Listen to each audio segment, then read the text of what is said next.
You have been doing this for 29 years?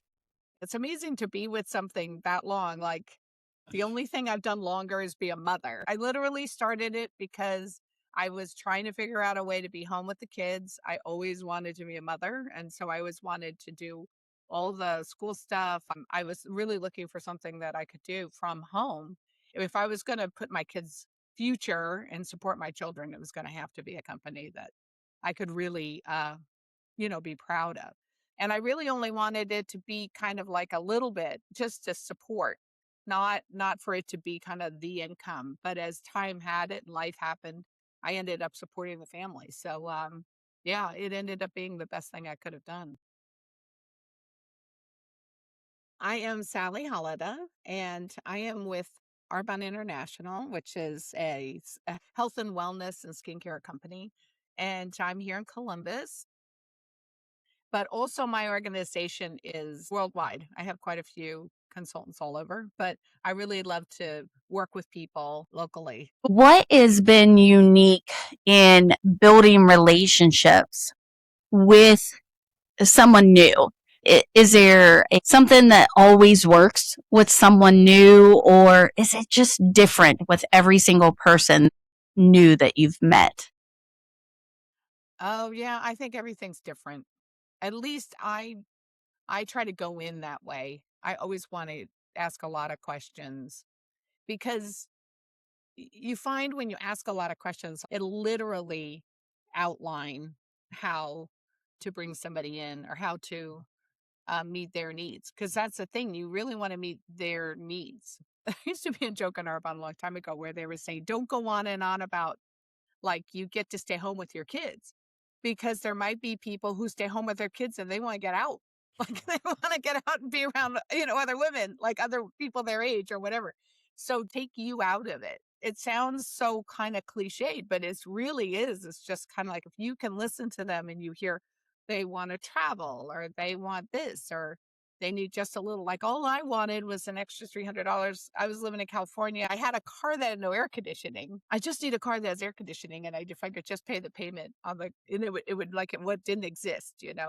And I like the stuff. Maybe if I could just do that. And so luckily the person who brought me into Arbonne heard me and she showed me how to make that $300. And so then what happens is that if you can show somebody how to hit that goal, then they start believing that you can help them hit the next one. And that's really what it is because a lot of times people just stop, you know, again sounded corny, but they stop dreaming, when you're like a little kid and you're like 4 years old, people say to you, what do you want to be when you grow up? And you go, a ninja, and everybody goes, oh, that's great. Oh, I was to be a ninja or a fireman, or whatever. But then when you get older, then you actually start worrying that you can't do that or, oh, I can't be able, oh, there's no way I'm going to be able to do this or that. And so what they want can start being smaller and smaller. So I like to like listen and say, well, what is it? What's the first thing? Let's hit that goal. Let's get you set up and let's get going. And then when you hit that, they go, oh, well, if she got me here, well, what about 1,000 a month? Or what about if I could get this on a regular basis or whatever? And so I hear them, I try to meet that goal instead of, like I said, instead of worrying about what I want, um, I worry about what they want. And I think that's just true in any kind of retail situation. You need to listen to them and see what it is that they want, what is it they're looking for, and then fill their need, instead of it being about you and your quotas and your numbers and all that stuff. I just think that's just really, really important. What do you feel is the most rewarding thing about being a part of an organization like Arbonne for this many years? Yeah. Well, Arbonne is very unique. It's very special. I don't want to end up sounding like a commercial in a way, but I have been with them a long time. Our whole philosophy has always been really focused on the customer. And I had actually come from a jewelry background. I ended up working with a really great man who owned a jewelry store, a very high end jewelry store in California. And his ethics were above all. And he always wanted us to be as honest as possible, and really the old fashioned kind of like retail where somebody gives you their money and says thank you is kind of the old fashioned, retail thing where you've succeeded if they give you their money and they say thank you while they're handing you their money, then you did something right. And so when I got into Arbonne, that was what I always wanted it to be, whether anyone just bought products from me or joined the business with me. I always wanted it to be focused on them. And so a lot of the relationships that I created and just how rewarding it was that I was able to help people kind of hit their goals. It was never about my goals. It's just like anything, your goals will get hit if you do the right thing. If you take care of them, it'll take care of you. If you have it in the right things set up in the right way, then it works out. And so that was kind of like what I always loved about it. I think that's really interesting that you meet them where they are, because if you give them too much information, it might concern them that this is too much for them to handle. Yeah. Yeah. Well, yeah. And there's an old saying, a confused mind says no. And that's true kind of with anything, when you think about it. And even when you're in the situation where you're buying something or whatever, you have a salesperson or anything that you're dealing with, if they hit you with too much stuff, you always like it better when somebody asks you and gets the information out from you. It's really it should end up that the less you really say, the better, because you should be listening most of the time. To be honest, my kind of business is only for a certain kind of people, really. I mean, everybody can do it, but not everybody wants to do it. Some people like to show up and do a job and then come home and let it go, And in our kind of business, you're kind of with it all the time, and it's kind of always just there. And so you have to want that kind of thing. You're going to be using all your creative juices to try and figure out different things, and then also to stay positive and not get discouraged. Well, in my kind of business, there's highs and lows. I've had people who have been able to put their kid through college or do something where they really were able to stay home, or their child is ill. There's somebody in my organization whose son is very, very ill, and he's home, and so she has to be with him, and so she's able to do that. So those are the highs where you feel very happy that you've done that. And then there's lows where sometimes somebody you really thought would be great and they end up, they don't want to do it or whatever. So you have to be able to be that kind of person where you don't mind that, and you're going to stay positive even when the lows happen. So I think that's another thing from being in it for so long. That lows don't really bother me much anymore because I've kind of seen them all. How do you nurture the relationships over that long of a period?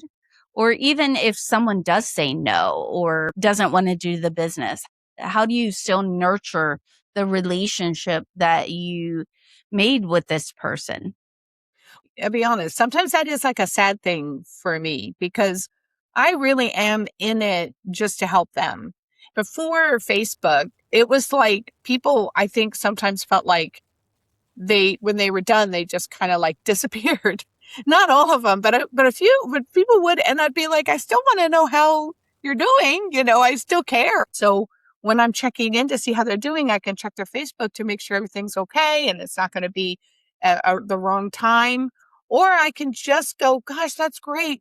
Congratulations on the graduation, or what a wonderful trip you look like you have. So I do try to like keep it real and keep being a human and keep checking in with them and everything else, and it not just be about the money and not just about the sales. It really is effort to make sure that you're still checking in and checking in like you do with your best friend, like check in like a real person and make sure you're genuinely care about people. I mean, that's my kind of business too, is that you have to like really like people. You have to really like people. You can't be in it if you don't like people. That's for sure. Any advice you would give for someone who maybe isn't comfortable with reaching out to someone new, meeting someone or needs help with how do I reach out to this person I haven't talked to in years? Oh, every day I go into Facebook and I make sure I wish everybody happy birthday, whose birthday it is. And there's a way you can do that. So then this way that kind of breaks the ice. I just always want to say happy birthday or whatever and check in. I try not to be like, might as well just say it, pull the Band-Aid off. Somebody who was in my life long time ago and I'd see on Facebook and sometimes I just go, you know what? I just saw that picture you posted and I'll go in Messenger and I'll say, I just saw that picture you posted and gosh, you look great. I remember all the happy times we had and everything else. I think you know that I do Arbonne. And I was just thinking, look, would you be interested? Because we have a lot of new stuff and everything. And I would love to be able to show it to you. Sometimes I've actually gotten people back saying, it's so weird you just reached out to me because I saw your post and I was thinking about reaching out to you. And I was thinking, I need to get better. I need to get healthier or something. And I try to just trust the universe or whoever you believe. I believe in God, but whoever you believe in, that you were supposed to reach out to them. And then when they get your reach out, they feel like, oh, wow, I was just thinking about you. Cause I feel like that kind of magic happens, especially if your heart's in your right place with your business. But when it comes to like new people, I'll even do this myself because I'll get out of the habit of talking to people. I just do like baby steps. So it's like, I'll say to myself, every time I'm at like Trader Joe's or I'm at Kroger or whatever, I'll go on the longer line, try to start a conversation with somebody, just start a conversation. No end result, no, like, don't have to bring up anything, any business, just, oh my gosh, that's a beautiful purse. You try to find something that you like genuinely to start up a conversation and then just to break the ice. But if you start working that muscle, then the next time you do it, I'll say, oh, that's such a cool workout outfit. Or, oh, you look great. Did you just come from the gym? My daughter's getting married in a couple of months. And then this way it almost opens up where you get that sentence where you can say, oh, well, I'm in the health and wellness. Are you interested? But I really believe that we've gotten into this way in the world where we're always on the try to get on the shortest line, try to get in and out as fast as possible. And a lot of times when we're shopping, we're really not in a rush. We just have trained ourselves to be in a rush and to get in and out. I'm from California. I just moved to Ohio a couple of years ago.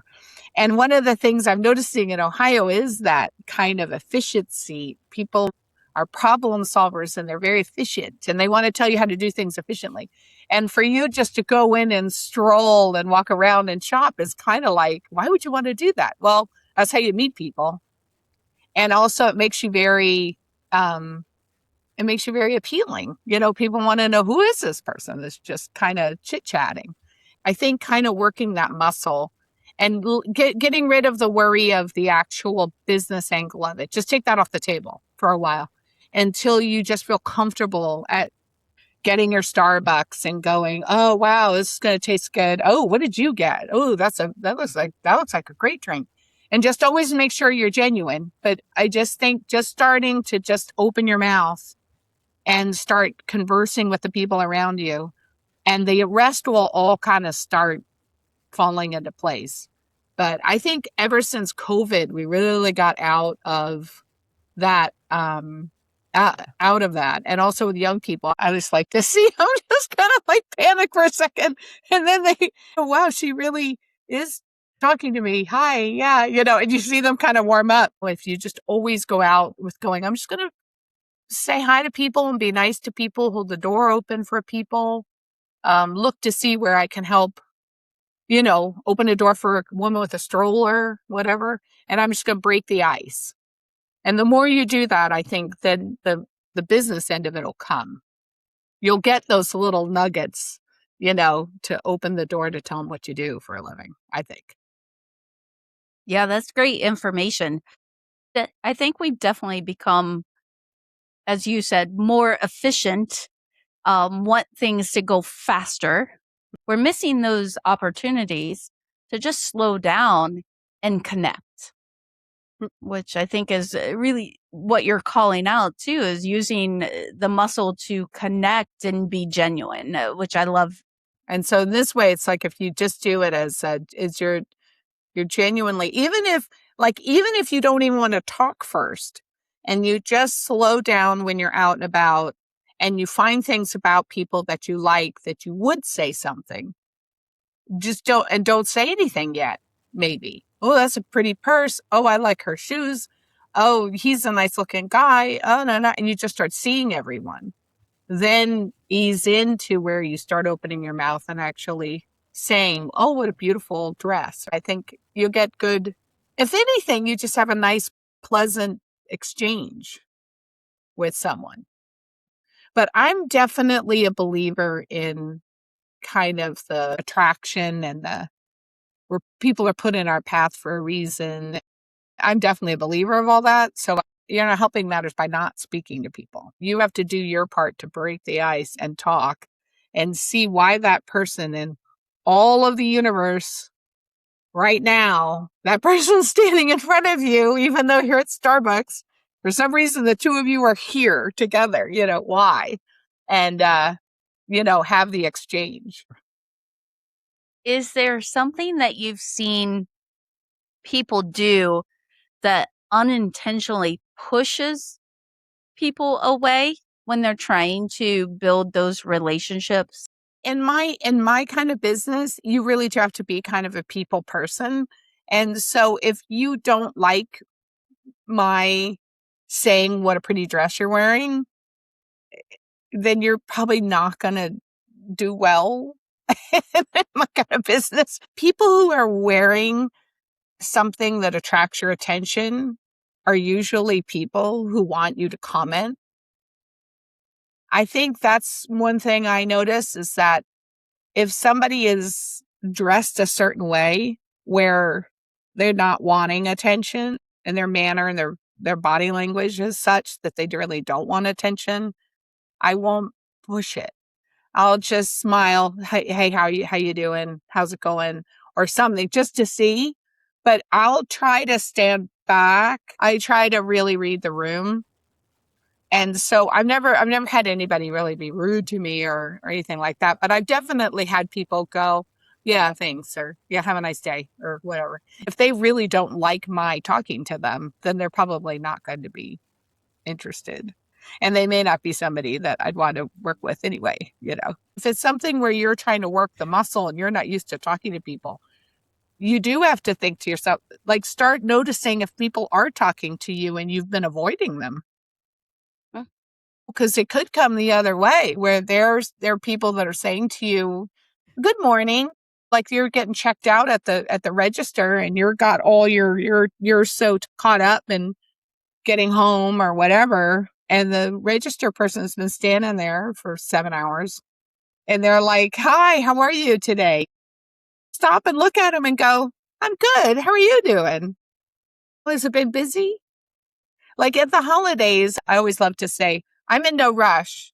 You take your time. I love to say that because they always kind of go, they're exhausted. So maybe people have been trying to get in contact with you and look at you and talk to you and you haven't been noticing. That's why I say slow down, go in the longer line, start looking around and just start noticing the people around you. Because you'd be surprised. There might be people like me that say, hi, how are you? And you might have some nice exchanges. It might not be as hard as you think. Is there any other advice that you would give someone who is looking to build lasting relationships? What would that be? So back in the day, when you in retail and that type of high level retail, you had a book and you kept all your customers in this book. So they come into the store and maybe pick something up or whatever. We would chit chat. I would write all that stuff down. So I think in any lasting relationship, I think it's good to take notes. It's good to have kind of dream with your business. I think it's really good to have like dream sessions and go over what they said and then remind them later on. Remember, we talked about this and you wanted to put your son through college and you were afraid you were never going to be able to put your son through college. And I think you're on your way. I don't want you to give up now, those kind of things. That is really, you have to put the effort in and write it down or keep some sort of track of it so that they can see that you've put the work in and that you really, really care. Just real quick. So Johnny Gage from Emergency just died. People would ask him to send little video clips of him saying, "Hi, Kevin. I heard that you were a big fan of Emergency, and I just want to say hi and congratulations." Well, you would think that's all he would say. No, he wouldn't. He'd go, "I see you're from Lancaster, California. I've been in Lancaster, California. I was like, I love that place. I thought that was really nice." So it seems like you have two kids and they're like 7 and 8. Yeah, they must be really proud of you. He made crazy videos that were so personal. And I went, wow. And somebody asked him how to do this for them. And he asked a bunch of questions. And then you could see him weaving it in this video. He put a lot of effort in those crazy videos. People can misconstrue that to being calculated, but it's not. It's effort. It's putting effort into learning people's kids' names and keeping track of that kind of stuff so that they really feel like you're in this for the long haul. You really care about them. This isn't just about a transaction. This is you want that long-term relationship. This is how those old-timey guys do it. This is how they do it, is that I was trained by the best. They learn all their names and how was your trip to such and such? They ask all those questions because they keep track. And so, you write it down, or before you contact your customer, you just go back into Facebook and you check and see how they're doing. And wow, that was an amazing trip you took to Yosemite. That must have been amazing, They just think you care. You mentioned about dream boards. So what is that? Oh, well, dream boards are where you sit down like the beginning of the year. You can print out pictures and stuff like that, but you put up on the wall what it is that your goal is, or what is it that you're working for, to remind you, and there are a lot of amazing stories where people will put a house up and then, 5 years later, they move into that house, or they'll move into a house that looks just like it because they put it in front of them. Because you're going to hit those, if you're being any kind of an entrepreneur or any kind of business person that's working outside, like I said, of that corporate 9 to 5, you're going to have those hills and valleys, and the valleys are going to be, where you get discouraged because you can't see why you're here. So a dream board is something where you put your favorite quote, somebody who inspires you, pictures of trips you want to go on, or something that you wanted. It can be, a picture of a happy family hugging each other or whatever, because you want the family all back together, or you want to take a family trip, or you want to get away from the family and you want to go somewhere out with your girlfriends, or whatever it is. You have the pictures of it and you put it up in front of you. But if you do that, it really focuses you and it just keeps you moving forward and reminds you why you're doing this. And then when they start coming true, you start going, oh, okay. And then, like I said, then you start dreaming bigger. It can just be like a cork board or whatever, but you just put a bunch of images and everything else, because our brains need that so that we can stay on track, keep the goals in front. Goals are really important to hit those next levels. And what are your goals for 29 years? Are there still goals out there? Oh, yeah. I've always been just kind of a 20% increase. I do kind of good, great, and awesome goals. So the good goal is something that I know I can hit, that I don't feel overwhelmed and I don't feel like it's too much and I'll beat myself up, I know I'll hit it. And so you try to so I've always done like the 20%, 28% increase in sales, or 20 increase in talking to people or meeting people, or you talk to 40 people or in a month or whatever. So, but this way, just so that you see that you're on track, and because we get busy and stuff happens and you can get off track. So that's that goal. Then the great goal is like the stretch. It's always really important that you know exactly how much money you need to bring in, not be afraid of it. Because the clearer it is to you, the more, the better chance you're going to hit it. If you keep it in la la land, everyone watches Dave Ramsey. And whenever Dave Ramsey really calls people out, it's because they're living in la la land and they don't know what their numbers are. And I put the month out and I put all my numbers of like what I need, what are my bills, what's everything coming in, what did I do last month, what do I need to do this month. And a lot of times people think that that'll like scare you or overwhelm you. No, it's like powerful, because once you know what it is you need, and then if you hit it and it's like you're 3 weeks in, you're like, the rest of it's great. And then that makes you feel better when you hit 2 months later where you just barely made it or you didn't quite make it. You go, well, June I hit it and I went over. So it like balances it out. And so then this way you're just like more fiscally responsible. So those, I do like number goals, and then I'll do like certain goals. I want to like spend time with kids, or I want to go do an outing or something like that. I have those kind of goals that I want to do in the month. Well, you've given us a lot of advice today, lots of learning, and it has been great talking with you and learning about your business. How can someone connect with you should they want more information? Oh, everything's Sally Hallada. So it's sallyhallada.arbonne.com for my Arbonne website. I actually have a blog that's just sallyhallada.com. I also have my Instagram is Sally Hallada. So Instagram is probably the best, and Facebook, Sally Hallada. So everything's the same. I make it very easy.